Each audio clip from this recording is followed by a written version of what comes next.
Welcome to an interactive training on the Chromebook. The topic today is using the Chromebook as a tool to support education, special education, and for students who need assistive technology supports. The reason I use the Prezi platform to build the training is to enable you, the viewer, to skip portions that you aren't interested in, pause for as long as you want on portions that you are interested in, and just generally to try and make the presentation more interactive and engaging. I'll be using the help of a program called Balabolka today to read aloud product descriptions in a computerized voice. The program is an example of free software that can be used in a classroom to create audio content out of any text. And I thought it'd be good to use that to show the power of free tools, which most of the apps and software I'm going to show in this presentation are free and can be installed on your Chromebook or on your PC or Mac if you're running the Chrome browser. I'm Dan Dyer, and I work for the Idaho Assistive Technology Project as Academic Coordinator. The Idaho Assistive Technology Project is a federally funded program administered by the Center on Disabilities and Human Development at the University of Idaho. Our goal is to increase the availability of assistive technology devices and services for Idahoans with disabilities. One of the many services that the Idaho Assistive Technology Project offers is a lending library. And if you go to this link here listed on this slide, you can actually request to lend a Chromebook from our organization for free to trial for a couple weeks if you live in Idaho. So now that we've got the formalities out of the way, let's go ahead and take a look at the Chromebook in this promo video that Google produced. This is a laptop. This is a computer. This has the web? That's weird. Okay, so it's the web. There are no programs? So there's nothing to start up. Then how do I do stuff? There's no messy desktop? So, no rolling hills of green. Can I use it anywhere? On a unicycle? My calendars, emails, documents. Everything can be saved to the web. That's crazy. So I could throw this thing into a river. And I won't lose my stuff? It doesn't need virus protection. What about annoying updates? Or patches? Or patches for the patches? So it gets better in real time. I wonder if people are ready for this. It's kind of a new thought.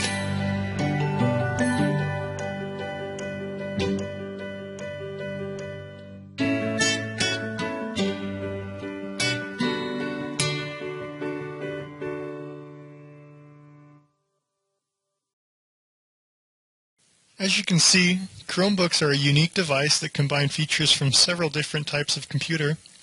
The first item on our agenda will be to help clarify what exactly the Chromebooks can and cannot do. The second item will give some specific recommendations on programs to install on a Chromebook that can be helpful in school. And the third item on our agenda will give some practical ideas on how to use the Chromebook with students. One of the great things about Chromebook is that you don't actually need to own one to get a good idea of what all it can do. Any PC, Mac, or Linux computer can run all of the same programs as a Chromebook. All you need to do to follow along and try out the programs that I list in this presentation is to go ahead and follow the 2 steps that are listed on this slide. There are several different types of Chromebooks available from different manufacturers with different specifications. I listed 3 unique and novel versions on this slide to give you an idea of the variety in them. The first one listed isn't quite released yet. It should be out later this month, and it features an 11.6-inch screen, Wi-Fi access to the internet, and a neat feature which is a built-in touchscreen. The second item listed is similar to the first, but it doesn't have a touch screen. The one thing that's unique about this Chromebook is that it has a 320 gigabyte hard drive, and that's quite a bit larger than most Chromebooks. Most Chromebooks only have a built-in 16 gigabyte, so this second type of Chromebook with the larger hard drive is going to be good if you spend a lot of time outside of a Wi-Fi environment, so that you can store more files locally on your device. The third item is kind of unique because it has a larger screen, and it can also connect to the 4G cellular network so that you can get on the internet from wherever you are. So is a Chromebook right for you or for your students? It's hard to tell. It just kind of depends on their unique needs. But there are some pros and cons to the device. Some of the cons are listed on the slide. So most of the types of Chromebooks do have a small storage space, so you can't store that many files locally on your device. The Chromebooks do not have a CD drive, which can be a significant downside if you're wanting to listen to music or run any CDs in your computer. The devices are not compatible with any hardware or software that requires the installation of a driver. So that's going to be any standard PC program that you could run on your normal desktop or PC. It's not going to work on the Chromebook. The only things that work on the Chromebooks are apps that are found on their special online store or devices that can be plug and play. So if you have like a USB mouse and you can plug that in and it works on a PC without installing any software, it will work on your Chromebook. And there's a couple examples that I list later in this presentation of assistive mice and keyboards that will work with the Chromebook. But just keep in mind that anything that requires installation before it'll work is not going to be compatible on your Chromebook. And that's one of the significant drawbacks of using the device, especially for students that need assistive software or hardware that requires that installation beforehand. Most of the Chromebooks have an 11-inch screen. There's that one that I showed you with a 14-inch screen. That's not going to be optimal for people with low vision. And Chromebook does have a new operating system. It's fairly basic. It's basically just a web browser with a couple additional features, but it is a new operating system, so it takes some time to get used to using. There are some significant pros about the Chromebook, though, and those will become more and more apparent as I go along in this presentation. But one of the great things is that everything is automatically backed up to the internet on your Chromebook, so you can access your files from any device that you're using. So if you have files on your Chromebook, they can automatically sync to your laptop, to your PC. You can even access them on your phone, all those types of devices, which is great. Most of the functionality and then the apps that you can put on the Chromebook are free, so that's a huge pro. And more than anything else, the Chromebook really works as a tool for working with peers, students, and collaborating in real time. So you can video chat on the device, you can share documents so that a group of students can work together on a Google document, and they can see the changes taking place in real time rather than having to wait for a version to be sent to them via email, them making their changes and sending it back. The cost of the device is also appealing, as it is significantly less than most laptops or even tablets. The device boots up in just a few seconds, so it can be very handy to just open up and start using immediately in class. Also, it can help districts go paperless because a lot of the functions can be done virtually instead of having to print out sheets of paper. But keep in mind that all of the pros do get balanced by the cons you see on the screen, as well as the fact that Chromebooks lose a lot of their functionality when they're not connected to the internet. So if you're going to be using the device a lot of times when you don't have a Wi-Fi connection, just be wary of that a lot of things that you could normally do aren't going to be available offline. So pictured on this slide is an AlphaSmart, and these have been around for years, and you see them used a lot in schools. They're great little portable word processors, can be good for students with disabilities that make it difficult for them to handwrite. The main difference between the AlphaSmart and the Chromebook is just functionality. The Chromebook can do a lot more than the AlphaSmart, but that sometimes can be a bad thing. If students get distracted easily and they want to jump online or go to YouTube, that kind of thing, the AlphaSmart can be appealing. The AlphaSmart runs on changeable batteries, so you don't have to charge it like the Chromebook. The AlphaSmart's a little bit less expensive, and you can get word prediction and text-to-speech in your AlphaSmarts, but that same functionality can be put on a Chromebook. The AlphaSmart can beam the text that you type into it straight to a computer for printing, whereas the Chromebook can just print wirelessly, so it's kind of a wash in that area. The main difference between these two devices is just functionality, and there's a little bit of price difference. So for a little bit more money, you get a lot more functionality in the Chromebook. And actually, the base AlphaSmart is no longer made. In order to buy an AlphaSmart these days, you'd have to get the type pictured on the screen, which is the Dana. So if you want to know the difference between a netbook and a Chromebook, go ahead and click on the link below that picture and it'll give you a good breakdown. I'd like to talk a little bit about laptops versus Chromebooks. The most apparent difference when you look at the specifications is that Chromebooks just don't have as good of specs and they don't have as much storage space as laptops do. The Chrome operating system is a little bit lighter, so it doesn't require as much processing speed. Chromebooks do boot up in seconds, which is a great advantage over laptops, but they don't have a CD drive and they don't support that installed software and hardware. Also, Chromebooks will need the Wi-Fi to operate a lot of their functionality. Chromebooks do, though, have better battery life than most laptops.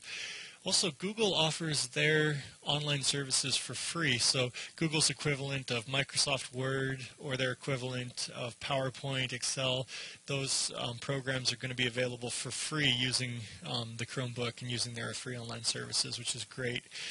Google also offers some free services like Google Forms that you could actually use to create quizzes for your students. Send it out, they complete the quiz on their Chromebook, and then it's automatically graded for the teacher, which is pretty cool. Laptops do have a great advantage in that they can support installed software and hardware, which that is what most of the assistive technology traditionally has used that installation which is required and which only functions on PCs. Also, laptops do have more ports for connecting devices and things to it. I want to talk a little bit about IT support for these devices. So Chromebooks stay up to date automatically, and it's a lot easier to manage a fleet of Chromebooks than it is to manage a fleet of laptops. For laptop service, you need an IT department, you need expensive infrastructure, whereas with Chromebooks, it's really easy to manage them. You can actually manage all of the Chromebooks from one point, so a teacher could manage multiple Chromebooks in her classroom from her computer. And to do that, you just pay Google $30 per Chromebook, and that covers that management system for the life of the device, and that's quite a bit cheaper, $30 per device, than trying to manage a fleet of laptops.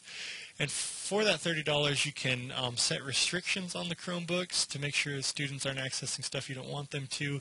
You can pull data from all your different Chromebooks, and just do a lot of neat IT features for a very low cost. And it's the nature of technology to eventually break, get lost, get stolen, or just quit working. And so when you compare the two devices, a laptop and a Chromebook, for this eventuality, the Chromebook has to come out on top because for the most part they're cheaper than laptops, and also because all of your files and settings are automatically backed up to the cloud. If you lose or break your device, all you have to do is get a new Chromebook, log in with your username and password, and all of your files and settings are automatically applied to that device. Really, Chromebooks seem to have a little bit more in common with tablets than they do with PCs. The main difference between a tablet and a Chromebook is the keyboard that the Chromebook comes with. Also, Chromebooks have a little bit bigger screens than most tablets. Chromebooks are less expensive than most tablets. And a big one is that Chromebooks do support Flash, so you can just log right into YouTube and use that. Or importantly, if you're a virtual student, a lot of virtual schools do use Flash-based curriculum, which would be almost completely inaccessible on an iPad, but can be accessed on a Chromebook. A couple years ago, Google placed Chromebooks in a few schools to get some research about their benefits, and also locally some school districts have started adopting them. I haven't heard of too many people using them in Idaho yet, but there's a chance that they might catch on. The next video will talk a little bit about one school that has adopted Chromebooks.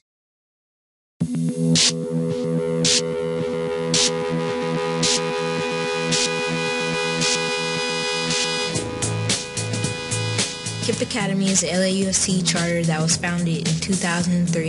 And it goes from 5th to 8th grade, and 350 students have enrolled this year.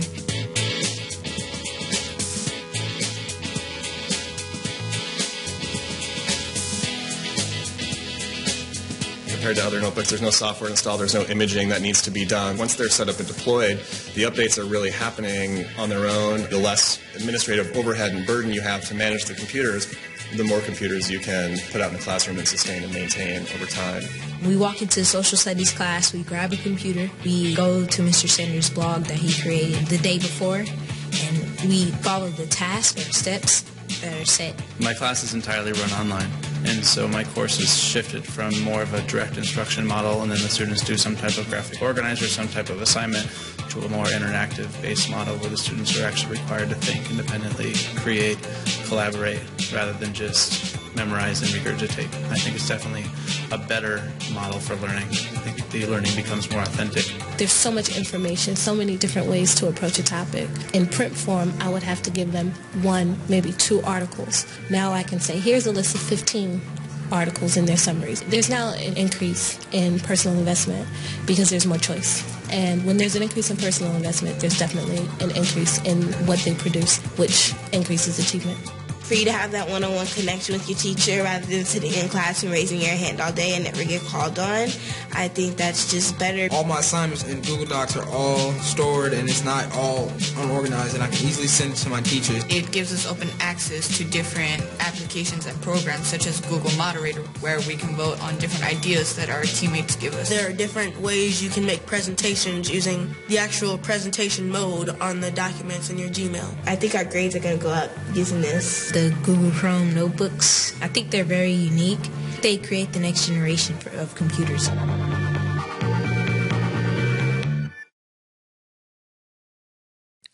Like all current computers and tablets, the Chromebook does have some built-in accessibility features that can be very useful for people that have disabilities.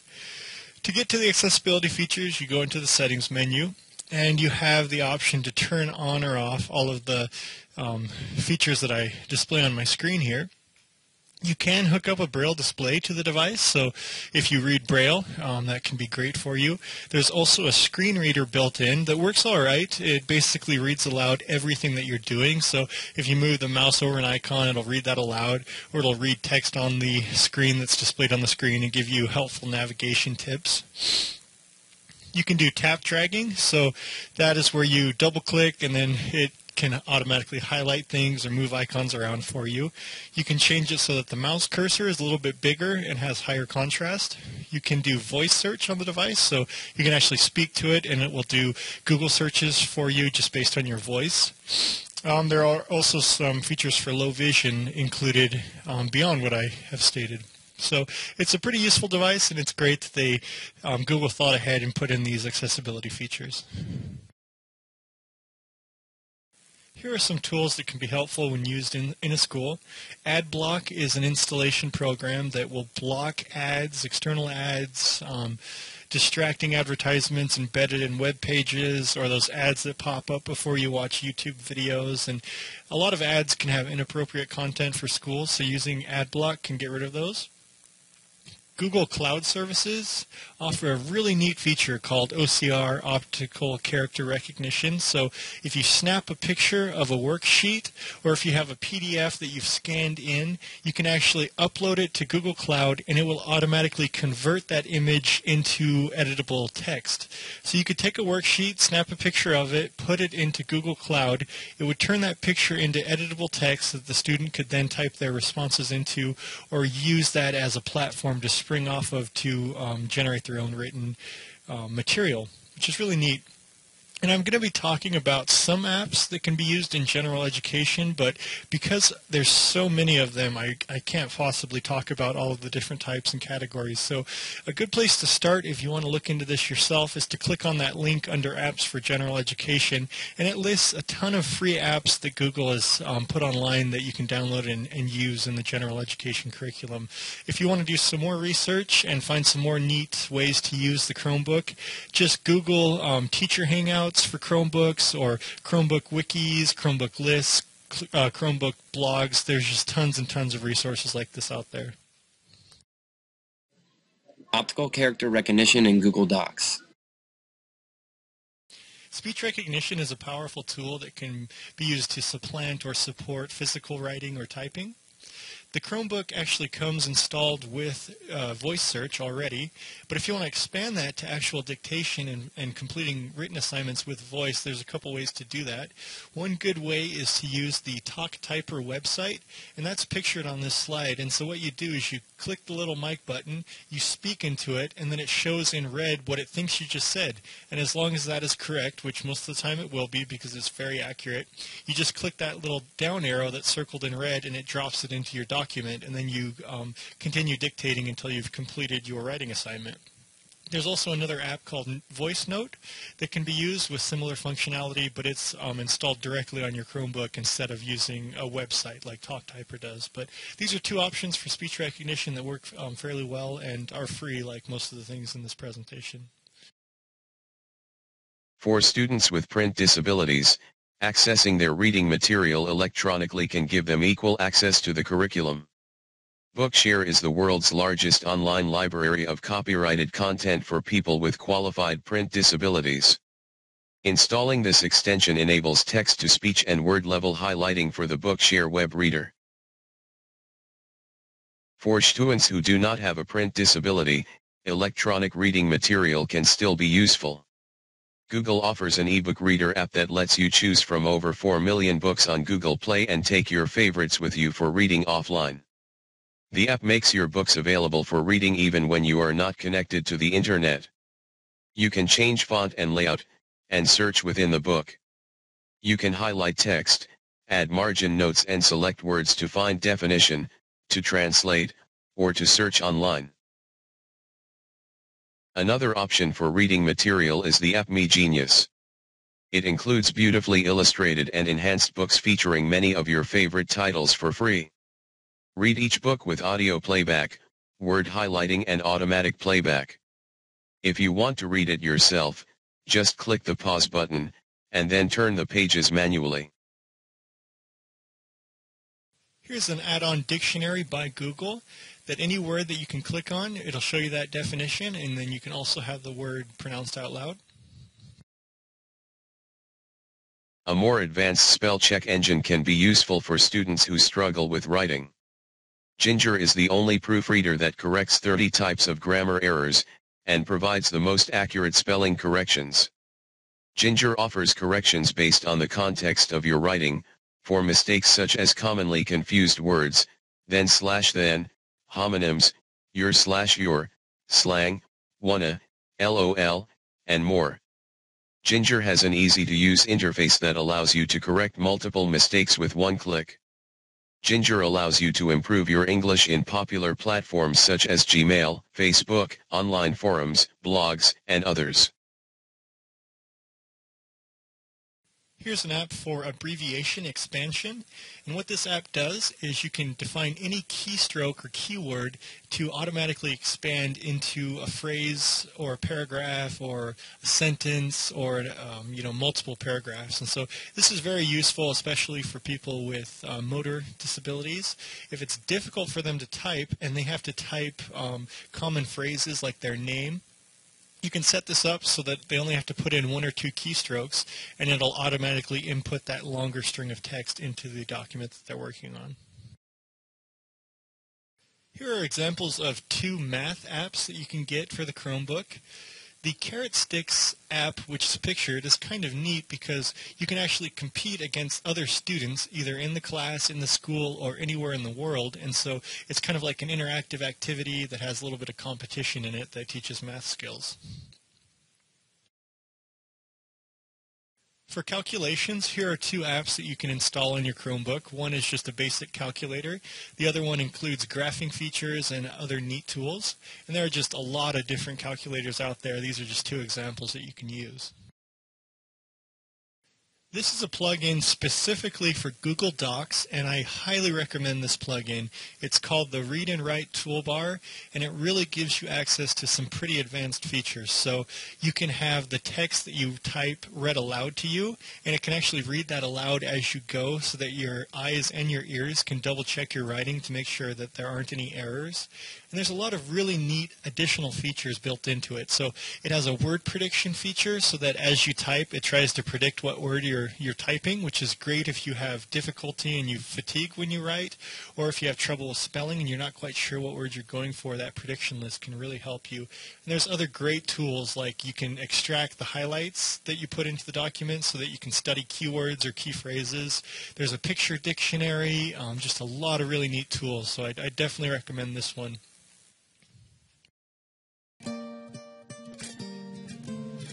When Malachi was a toddler, he did not talk. He didn't start talking until probably around 3 or 4. He's thought of himself as not able to read, not able to write, not able to play sports. And I think he's told himself that so long that he really believes it. So he would go off into his little dream world. Well, this is my room. And it looks like a giant superhero city, really. You can make any kind of superhero. So I thought, why not if I was a superhero? So I made a superhero story about myself. Origin of a real hero. Hi, my name is Malachi. I'm a hero. He has a lot of ideas. He's very creative. Malachi just has a very hard time getting his thoughts on paper. The whole writing mechanics is difficult for him. It would take him an entire hour to write one sentence. Malachi's writing is horrendous. His skill in actually writing the letters on the page really got in the way of him doing the work. That was where the problem was. So the computer was the best option for him. Last year we used a mini laptop. It was about that big. It took Malachi's generally about 5 minutes to turn on. By the time he got it turned on and started working on things, his frustration level was really high. He had difficulty knowing how to save it, so 90% of the time he would not complete an assignment. In August, we got our set of ChromeBooks. When we opened the Chromebook and it turned on, the kids were in shock. They were like, what? No 5 minutes? When Malachi went into the settings and found out how to change the icon on his login screen, I was just flabbergasted. When he types a document, he knows it's saved and it's done. He had never been able to do that before. I really don't know what the difference was. I think it has something to do with the speed. He didn't get frustrated. The Chromebook browser is structured in a way that in his head he understands it. For somebody who I had prodded to write one sentence in an entire hour, wow, in 5 minutes he had a sentence done. He typed some more. Wow, he had 2 sentences done. I was telling everybody, Malachi got 3 paragraphs written. From then on, it never stopped. He just went. I asked the students to write an essay. Once Malachi understood what I was asking him to do, he wrote 4.5 paragraphs, a personal best for Malachi. I read it at home on my computer and cried because I couldn't believe that he had accomplished that much, knowing where he has come from. Sometimes the ending is really hard for everyone to see what will happen to Malachi at the ending. But all I know for the ending is that my character Malachi will live his happy life in Superhero City. Yeah.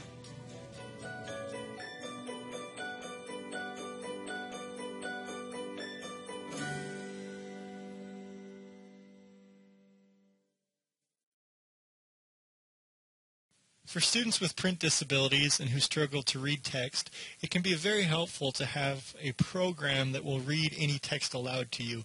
And there's various ways to do this on the Chromebook. Some of the ones that I found that work fairly well are listed on this slide, including Speak It and Chrome Speak. Timers are important to mark daily schedules and to alert students to transitions. The timer app includes timer countdown and alarm clock and stopwatch. You can choose any YouTube clip to use as an audio alarm. The app runs offline. You can use any image on the web as background. Here's an app with good functionality for creating interactive diagrams.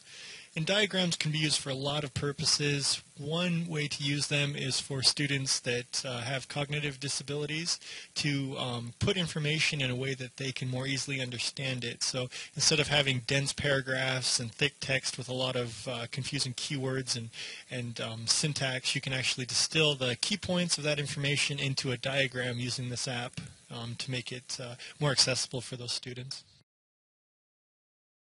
There are several ways to create mind maps on the Chromebook. Any online service for mind mapping should work, like Inspiration Online, that should be fine, or anything else that you come across. If you want a specific app that will work for it, you should take a look at the following video, as it's a fairly interactive and neat-looking mind mapping program. Who doesn't remember practicing typing skills in class? Well, you can actually do this without a teacher using apps like Typing Club or any of the other ones that can be found on the Chromebook store. And they work fairly well. Some of them are geared more towards games to increase attention and focus of students. Some are geared more towards traditional typing lessons. The apps listed on this slide allow you to block certain URLs for a time period or for the entire day, or to only give you access to those URLs for certain amounts of minutes per day. And so this is a way to block access to game websites or YouTube for your students, or only give them access to those websites, those recreational websites, for a certain amount of time each day. For students that have difficulty typing, an on-screen keyboard can be used.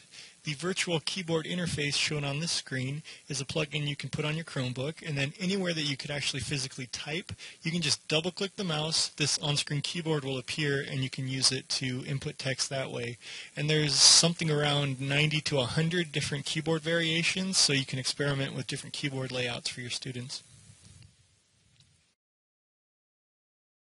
For students that have difficulty accessing a computer with the traditional mouse and keyboard, alternative mice and alternative keyboards can be used, and there's just almost an endless amount of these types of equipment. Some of the more common ones are shown on your screen. So on the left there is a big keys keyboard that has larger keys and is also color-coded. On the right is shown a trackball and a joystick mouse, and these are some of the more common ones used with students. And actually these devices shown on the screen will work with a Chromebook because they're plug and play, which means you just plug them in and they work. There's no installation required.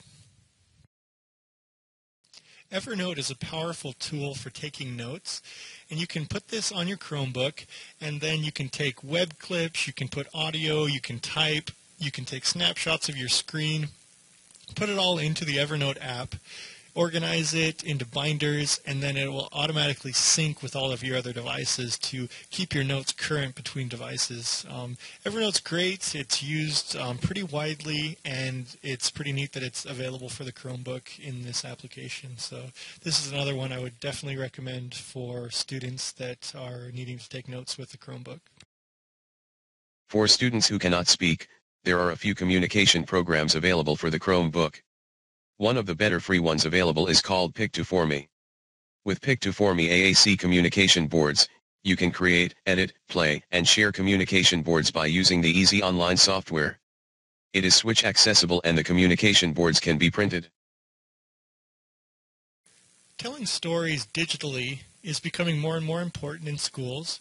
A way to publish your work is also important, and this is especially true now that the Common Core state requirements are in effect. There's many ways to do this online. One such way is actually to use Prezi. So Prezi is what I'm using to build this presentation, and students could easily use it to build their own stories and generate their own work to show to the class. For a more comprehensive list of online tools to do this, go ahead and click that link below the picture. Here are some tools for helping struggling readers. Crux. Light automatically distills the web article to its essence, thus helping the user get the gist of the article. Readability is a web and mobile app that zaps clutter and saves web articles in a comfortable reading view. TLDR, Too Long Didn't Read, plugin is a free extension that creates a summary of any web article without leaving the original page.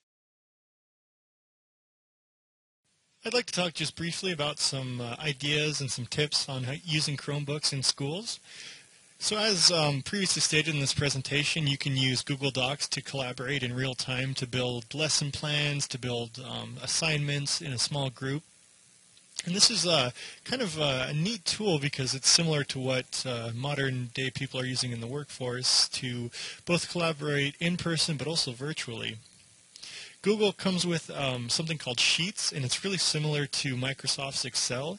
And so if you input data into Sheets, it'll look a lot like if you're just using Microsoft Excel. But then you can also use Sheets to visualize that data. So it'll take the raw data and then publish it into tables or charts, and that can be helpful to help students visualize information. If you have students that are homebound, or if you have students that are out sick, or maybe even if the teacher's out sick, you can use video chat through Google Plus to stay connected. Or maybe you want to use video chat to bring in outside lecturers or professionals from around the country to speak to your students. You can use Google Sites to create a free website, and you can use that for your class, and so you can publish teacher material to that website that your teachers can go on, or maybe each student wants to create their own website to display their work throughout the year. You can use Google Forms to give your students pre-assessments at the beginning of a class, and then you can go ahead and modify your instruction based on the results of that. And then at the end of the class, you can give students an exit ticket to see what they've learned, and you can also pull some data from that. You can kind of do away with sending students to the computer lab if you have Chromebooks in your classroom. You can use the devices with students with attention-related disorders because they pop on and turn on really quickly.